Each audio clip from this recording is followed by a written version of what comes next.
When one door closes, another door opens.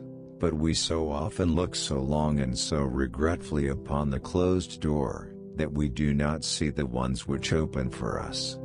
Sometimes we stare so long at a door that is closing that we see too late the one that is open. Before anything else, preparation is the key to success.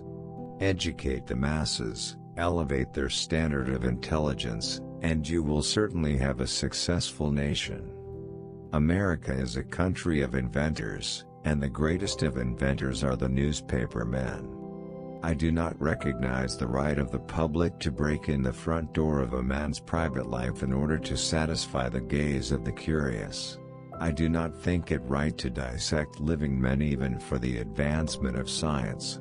So far as I am concerned, I prefer a post-mortem examination to vivisection without anesthetics. My knowledge of electrical subjects was not acquired in a methodical manner but was picked up from such books as I could get hold of and from such experiments as I could make with my own hands.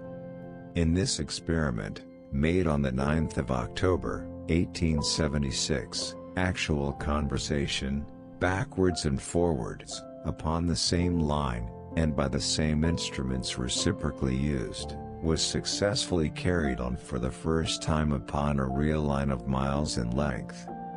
I would impress upon your minds the fact that if you want to do a man justice, you should believe what a man says himself rather than what people say he says.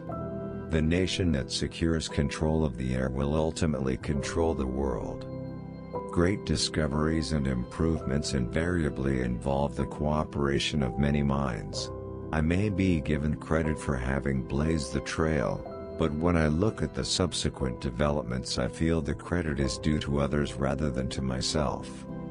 What this power is I cannot say, all I know is that it exists and it becomes available only when a man is in that state of mind in which he knows exactly what he wants and is fully determined not to quit until he finds it. A man's own judgment should be the final appeal in all that relates to himself. It is a neck-and-neck race between Mr. Gray and myself who shall complete our apparatus first.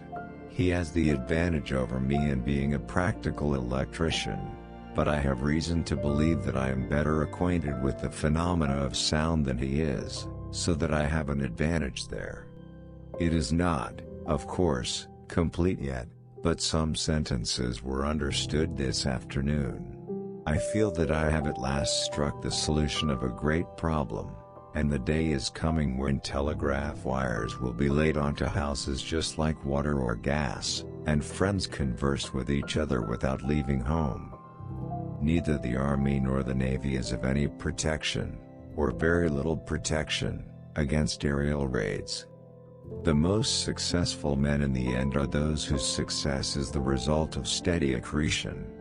I have discovered that my interest in my dear pupil, Mabel, has ripened into a far deeper feeling than that of mere friendship. In fact, I know that I have learned to love her very sincerely. From my earliest childhood, my attention was specially directed to the subject of acoustics, and specially to the subject of speech, and I was urged by my father to study everything relating to these subjects, as they would have an important bearing upon what was to be my professional work.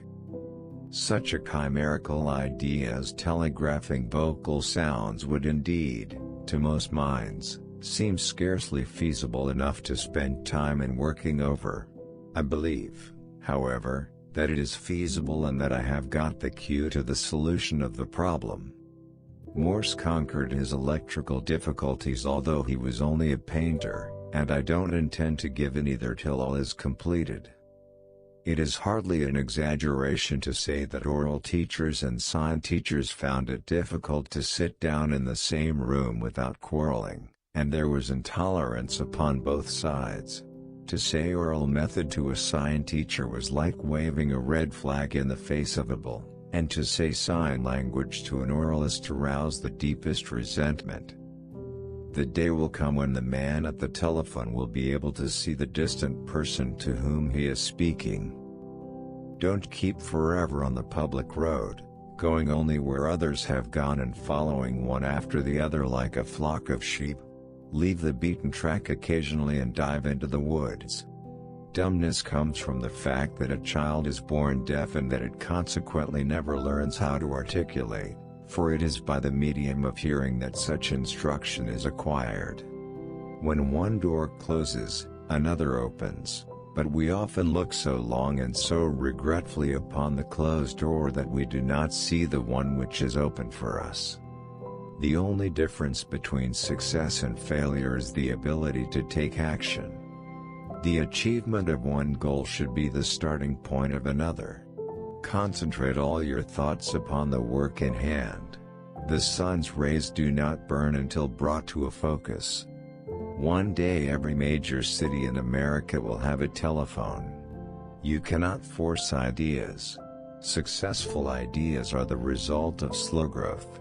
Ideas do not reach perfection in a day, no matter how much study is put upon them.